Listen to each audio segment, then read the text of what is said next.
ভেঙে আধশের করে। বটু কোবরেজের প্রেসক্রিপশন শুনে নালু বিশ্বাসের ছেলেদের মাথায় আকাশ ভেঙে পড়বে না ভেঙে? জোগাড় করতে হলে তো তাদেরই করতে হবে। অথচ হরিণের যে আবার দুধ হয় এ কথা তারা ইহজীবনে এই প্রথম শুনল। গরুর দুধ, মোষের দুধ, ছাগলের দুধ এসব তো জানা কথা। সত্যি বলতে কি গাধার দুধের কথাও শুনেছে। কানাই শ্যাকরার পুঁয়ে পাওয়া ভাইপোটা ও তো গাধার দুধ খেয়ে খেয়েই মানুষ হয়েছে। কারণ তার পিলে ভর্তি পেটে ছাগল দুধ পর্যন্ত সইত না। অবশ্যই গাধার দুধের প্রকোপে বুদ্ধিটা তার গাধাই হয়ে গেছে। তা যাক, কত লোকে তো মুরগির ঝোল খেয়ে মানুষ হয়েও গাধার মতন বুদ্ধি নিয়ে ঘুরে বেড়ায়।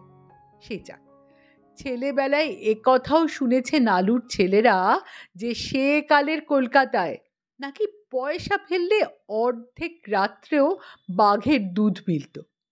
কিন্তু হরিণের কথা শোনেনি কশ্চিন কালেও। না, জীবনে শোনেনি নালু বিশ্বাসের দুই ছেলে ন্যাড়া আর পটলা। তাই তারা বলেই ফেললো, হরিণের দুধ বলেন কি কোবরেজ মশাই? মানে হরিণের আবার দুধ হয়? বটু কোবরেজ অনেকক্ষণ থেকে একটিপ নস্যি দু আঙুলে টিপে বসেছিলেন। এখন সেটি সবেগে সতেজে নাকে গুঁজে দিয়ে কাপড়ে ঝরে পড়া নস্যির গুঁড়ো ঝাড়তে ঝাড়তে খোনা খোনা গলায় বললেন, হয় না তো হরিণ ছানারা মানুষ হয় কি খেয়ে? পটলা চমকে বলে, হ্যাঁ মানুষ হয়? ন্যাড়া দাবড়ানি দিয়ে বলে, তুই থাম তো, মানুষ না হয় হরিণই হলো, কিন্তু কথা তো তা নয়। বনের হরিণ বনের ছানাকে খাওয়াচ্ছে, সে দুধ মানুষের ঘরে আসবে কি করে? বটু কোবরেজ তার উত্তরে বেশ রাগ রাগ গলায় বলেন, না এলে তোমার বাপের বেড়া রইল জেঁকে বসে। ছেলেরা তাড়াতাড়ি বলে ওঠে, আগে না না না সে কথা বলছি না, আসবে না তো কি, আলবাত আসবে, তবে মানে শুনিনি তো কখনো। বটু আরো একবার কৌটো খুলে নস্যির টিপ ধরে বসেছিলেন। এখন আবার নাকে ঠুসে ফেলে বলেন, তা তোমাদের বাপের রোগের মতো রোগই কি শুনেছ কখনো? তা বটে, দুই ভাইকেই মাথা নেড়ে স্বীকার করতে হলো যে দেখেনি, শোনেনি। নালু বিশ্বাসের যে রোগটা কি তা নালু বিশ্বাসই জানে, অথবা সেও জানে না। লোকে দেখে মিনিটে মিনিটে তার রোগের লক্ষণ পাল্টাচ্ছে। এই এক্ষুনি পেট গুড়গুড়, সেই তক্ষুনি পেট ভুটভুট। এই বুক ধরফর, তো সেই বুক কনকন। এই মাথা ঝিমঝিম, তো সেই গা হিম হিম। তাছাড়া মাথার চুল থেকে পায়ের নখ পর্যন্ত সর্বত্রই নালুর ব্যাধির প্রকোপ। পা টনটন, মাথা বনবন, ঘাড় মড়মড়, নাক সরসর, কান কটকট, হাড় মটমট, পিঠ শিরশির, হাত থির থির, চুল গড়গড়, নখ দপদপ। সেকেন্ডে সেকেন্ডে এই সব হচ্ছে নালুর। যে নালুর দোকান অন্তঃপ্রাণ ছিল, সেই নালু তার সাধের দোকান পাট সর্বস্ব ছেলেদের হাতে সঁপে দিয়ে বিছানায় শুয়ে কাটাচ্ছে। মনে হচ্ছে যেন জোড়া চৌকিতে একটি গন্ধমাদন গড়াচ্ছে। অ্যালোপ্যাথি, হোমিওপ্যাথি, টোটকা, ঝাড়ফুঁক সব শেষ করে এখন বটু কোবরেজের শরণ নিয়েছে নালু। এইভাবেই শুরু হচ্ছে আশাপূর্ণা দেবীর গল্প হরিণের দুধ। বাকি গল্পটা শুনিয়ে ফেলি। চুপচাপ শুয়ে শুয়ে এতক্ষণ কোবরেজের বাক্যসুধা পান করছিল, এখন চি চি করে নালু বলে উঠল, বটু ভাই ওসব হ্যাঙ্গামের জিনিসের ব্যবস্থা ছাড়ো, ও জোগাড় করা আমার ছেলেদের কম্য নয়। তার থেকে বরং আমায় একটু বিষ দাও, খেয়ে মরি। এ যন্ত্রণা আর সহ্য হয় না। ন্যাড়া পটলা ভারী মুখে বলে, ছেলেরা বলেছে ওটা তাদের কম্য নয়। নালু বলে, তোমরা বলনি, তোমাদের মুখের চেহারাই বলছে। নালুর স্বর আরো চি চি করে। ন্যাড়া বাপের ধিক্কারে দুঃখে অপমানে মুখটা গামলা করে বসে থাকে, কিন্তু পটলা হচ্ছে কটকটে ছেলে, তাই পটলা বলে ওঠে, কিন্তু রোগটা আসলে কি তা তো বললেন না ও কবরেজ মশাই। বললাম না। কবরেজ খোনা গলায় খেঁকিয়ে ওঠেন, বললে তুমি বুঝবে। আয়ুর্বেদ শাস্ত্রে এ রোগের নাম হচ্ছে মজ্জা নিমজ্জিত সুপ্ত শোণিত। বলি বুঝলে কিছু? পটলা গম্ভীরভাবে বলে, সংস্কৃতই আমি চিরদিন কাঁচা, বাংলায় বললেই বুঝতে পারি। বটুকৈব্রজও পটলার চেয়ে কিছু কম কটকটে নয়, তাই তিনিও কটকটিয়ে বলে ওঠেন, বাংলায় বলতে হবে।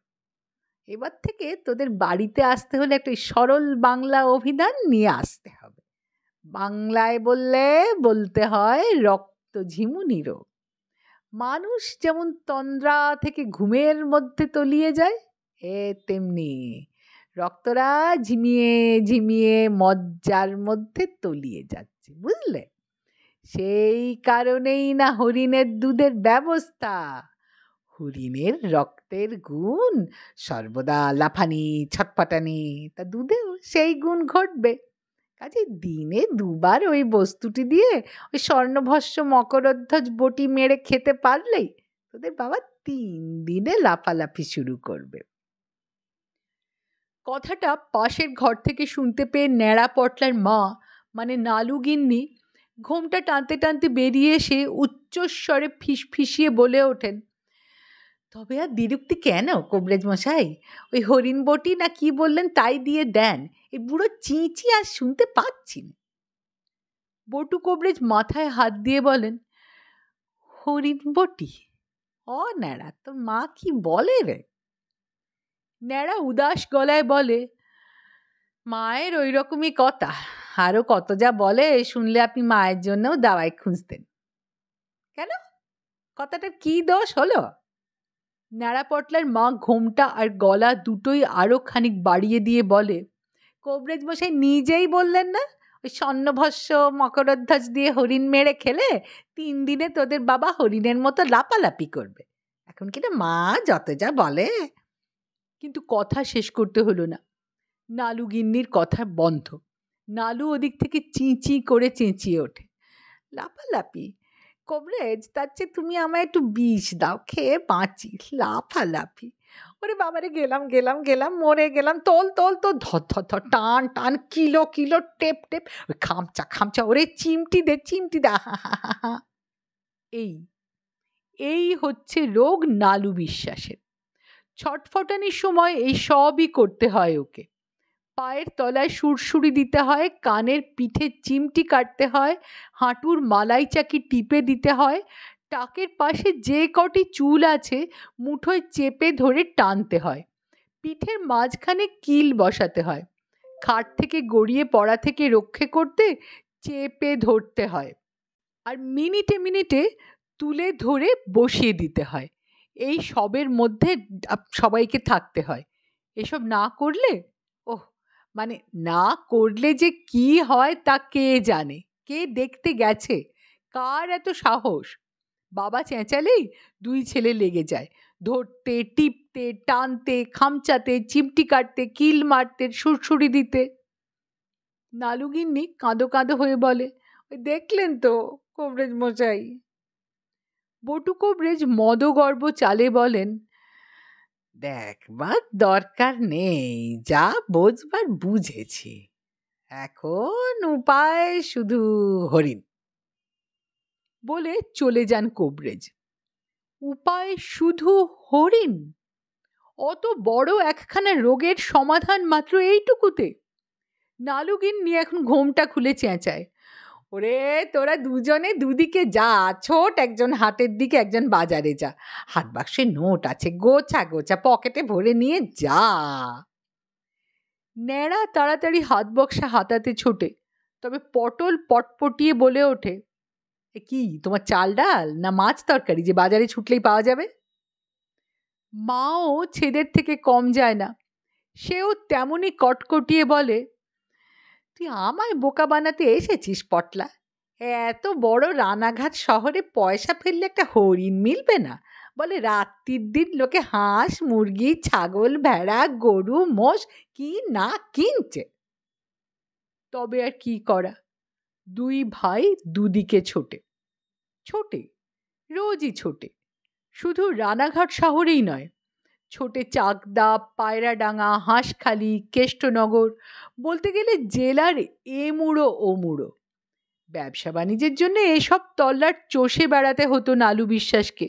সবই তার জানা, সবাই তার জানা। তাই সেই সব মানুষেরাই ছেলেদের হদিস দেয়। কিন্তু কোন বাজারে হরিণ কিনতে পাওয়া যায় সে হদিস কেউ দিতে পারে না। কাজেই ছোটাছুটি সার। একদিন তো ন্যাড়া হরিণের বদলে একটা বিশালকায় মোষই কিনে এনে হাজির করলো। বলল গিয়ে, কবিরাজ মশাই, হরিণ তো মিলছে না, তা মোষও তো বেশ জোরালো প্রাণী, তার দুধে হয় না? কি বললি? মোষও জোরালো প্রাণী? রাগের চোটে বটু কবরেজ আঙুলের টেপা নস্যির টিপ নাকের বদলে কানে গুঁজে বলে ওঠেন, যে এমন তোমার মশালো বুদ্ধি! তোমার বাপের ব্যাধির সৃষ্টিটাই তো ওই মাল থেকে, বুঝলে চাঁদু? দৈনিক ৩-৪ সের করে মোষের দুধ পেটে চালান করেছে একদিন তোর বাপ। দুধে ক্ষীরে দইয়ে ছানায়। বলি পয়সাটা না হয় নিজের, পেটের কলকবজাগুলো তো ভগবানের, জোর খাটালেই হলো। পেটের ভারে ভারে রক্তে এখন ঝিমুনি ধরেছে। আমার এই সোজা কথা, হরিণ হলে হবে, নচেত নয়। আয়ুর্বেদ শাস্ত্রে স্পষ্ট করে লেখা আছে। টাকা পয়সার শ্রাদ্ধ করে এ গ্রাম ও গ্রাম ঘুরে এসে এসে ওরা হাত পা ছড়িয়ে দিয়ে বসে, আর ওদের মা কেঁদে কেঁদে বলে, কি আমার কপাল রে! আকাশের চাঁদ চাইনি, বাসুকির মাথার মণি চাইনি, সাগর ছেঁচা রতন চাইনি, চেয়েছি শুধু একটা হরিণ, তাও তোরা জোটাতে পারলি নে। কথাটা একদিন গুপের কানে পৌঁছলো। কথাটা মানে কান্নাটা। গুপে নালুগিন্নির দূর সম্পর্কের ভাইপো, মাঝে মাঝে আসে এদিকে। কান্না শুনে মাথায় হাত দিয়ে বলল, বলো কি পিসি, তোমার ছেলেরা রাজ্য উঠকে বাড়াচ্ছে আর একবারের জন্য কলকাতায় যেতে পারেনি? বলে কলকাতায় পয়সা ফেললে বাঘের দুধ মেলে তো তুচ্ছ হরিণ, চিড়িয়াখানায় দেখো গে যাও, হরিণের বৃন্দাবন। পিসি কপালে হাত চাপড়ে বলে, ওদের দোষ কি? কলকাতার রাস্তা কেমন তা ওরা জানে? তোর পিসে ছেলেদের অমুখ হতে দিয়েছে? বলে কলকাতা মানেই তো কল আর কেতা, ওরা মাটিতে পা দিলেই কায়দা কেতা শিখবে আর কলের সুখ বুঝবে। কাজে পড়লে তো পিসে নিজে যায়, ওরা চোখেও দেখেনি কলকাতা কি। গুপি বলল, হুম, ঠিক আছে, পিসের যখন নিষেধ, তা আমায় কিছু টাকা ছাড়ো দেখিনি, চিড়িয়াখানার জমাদারের সঙ্গে বন্দোবস্ত করে এনে দেবো একটা। পিসি চমকে বলে, জমাদারের সঙ্গে? জমাদার ছোঁয়া পেরানির দুধ খাবে তোর পিসে? বলে মোষের গায়ে গোবর জল ঢেলে তবে তার দুধ দোয়াতো। গুপে ছটফটিয়ে বলে, ঠিক আছে বাবা, আমি নয় তাকে একেবারে গঙ্গায় চুবিয়ে নিয়ে আসবো। বাবা, বার করো বার করো, টাকা বার করো।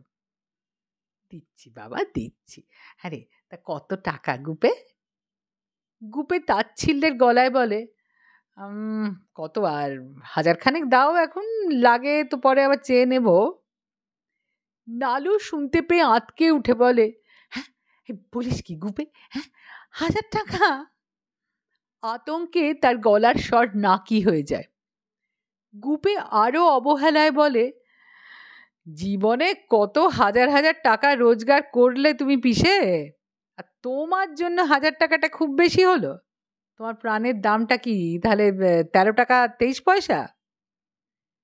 নালুর এই অকাট্য যুক্তিতে চুপ করে যায়, আর তারপরেই চি চি করে বলে ওঠে, মানে বাবা রে, গেলাম গেলাম, তোল তোল তোল তোল, টান টান ধর ধর, এবারে চিমটি কাট কিল মার কিল মার। গুপে চলে যেতেই গুপের পিসি সিন্নি মানল, যাতে নির্বিঘ্নে এসে যায় ছেলেটা। আর ন্যাড়া আর পটলা হাত উল্টে বলল, "হাহ, ও আর এসেছে।" বলল অবশ্য চুপি চুপি, মার কানে গেলে রক্ষা থাকবে না।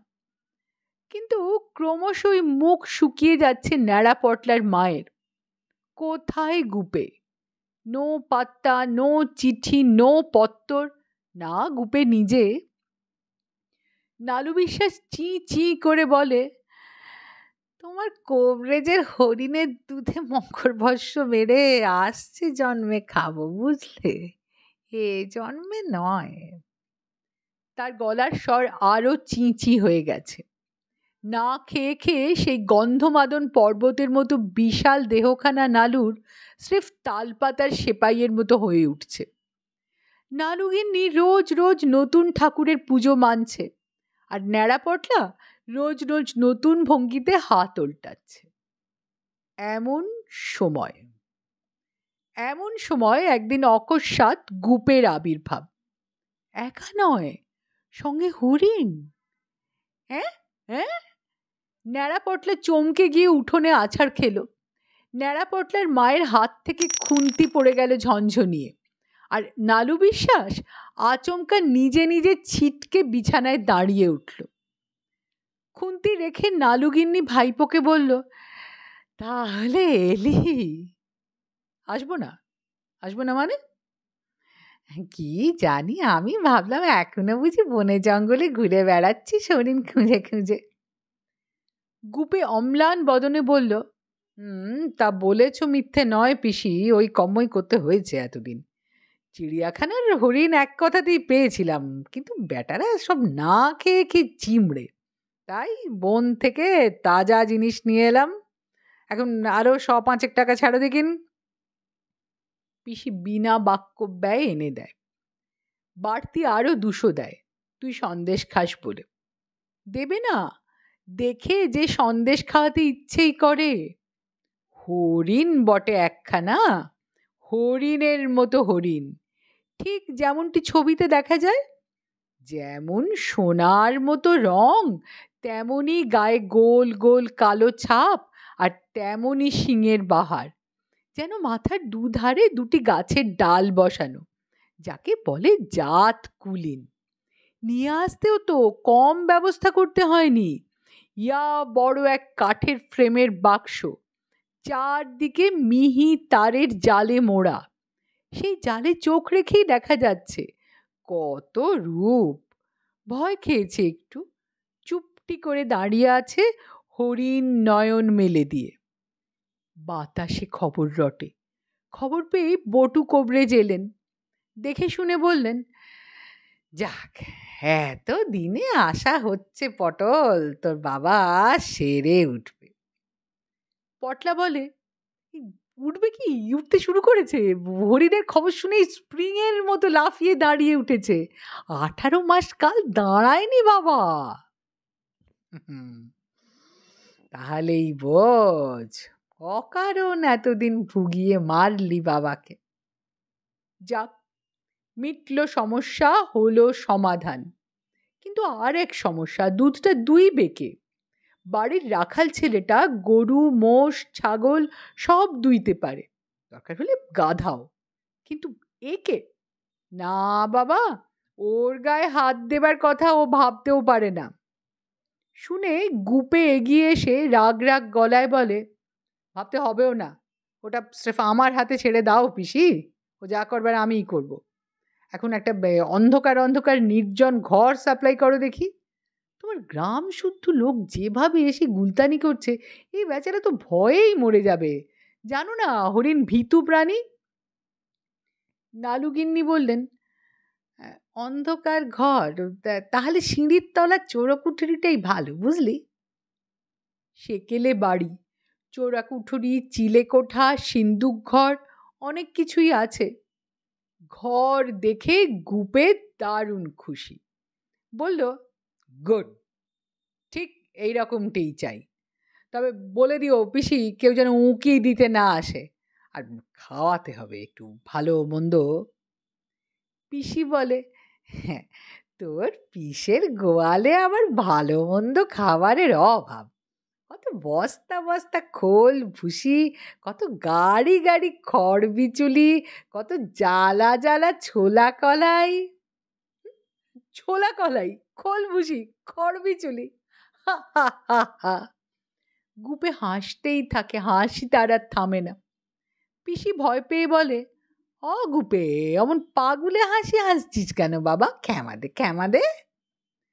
তখন গুপে ক্ষমা দিয়ে বলে, তা পাগল বানিয়ে দেওয়া কথাই যে বললে গো পিসি, আসল রাজপুতানার হরিণ সে খাবে খোল বিচুলি। পিসি সমীহ সমীহ মুখে বলে, অ তবে কি খান ওনারা? কি খায়? খায় বাদাম, পেস্তা, কাজু, মনাক্কা, কিশমিশ, কাশির পেয়ারা, সিঙ্গাপুরি কলা, খাসা মন্ডা আর বাটি বাটি মধু। পিসি হাঁ হয়ে বলে, তা হ্যাঁ রে, বললি যে জঙ্গল থেকে নিয়ে এসেছিস, মানে বলছি কি বনে অরণ্যে এত সব পায়? গুপে আরো হাঁ হয়ে বলে, বলো কি, পাবে না? বলি বনটা কার? রাজার না? রাজভাণ্ডার থেকে নিত্য সাপ্লাই হয় না এসব? পিসি ভয়ে ভয়ে কাকে যেন নমস্কার করে, কে জানে রাজাকে না হরিণকে না গুপেকেই। পিসি তুমি চটপট খাওয়াবার ব্যবস্থা করো বলে গুপে সাবধানে হরিণের সেই 4 চাকার ওপর বসানো বাড়ি বলো আর গাড়ি বলো কিংবা খাঁচাই বলো, সেইটিকে আস্তে আস্তে ঠেলে সেই চোরাকুঠুরিতে নিয়ে গিয়ে প্রতিষ্ঠিত করে। মনের উৎসাহে পটলাই চলে যায় শিল নোড়া নিয়ে বাদাম পেস্তা বাটতে। নালু বিশ্বাসের বাড়িতে তো এসব মজুদ থাকে। সকালবেলা ওই সবই তো ব্রেকফাস্ট ছিল নালুর। এখন সবই বন্ধ, কোবরেজের কড়া হুকুম। এখন ব্রেকফাস্ট হলো ওই স্বর্ণভস্য মকরধ্বজ, একটি পোয়া হরিণ দুগ্ধ দিয়ে মেরে মেরে একটি পাথর বাটি ভর্তি করে চেটে চেটে খেয়ে নেওয়া, সকাল বিকেল দুবেলা।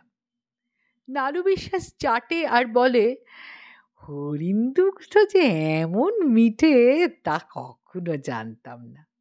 আহা, যেন মধু, আসল খাঁটি মধুর খোসবাই খেলছে যেন, চাটছি আর গায়ে বল পাচ্ছি।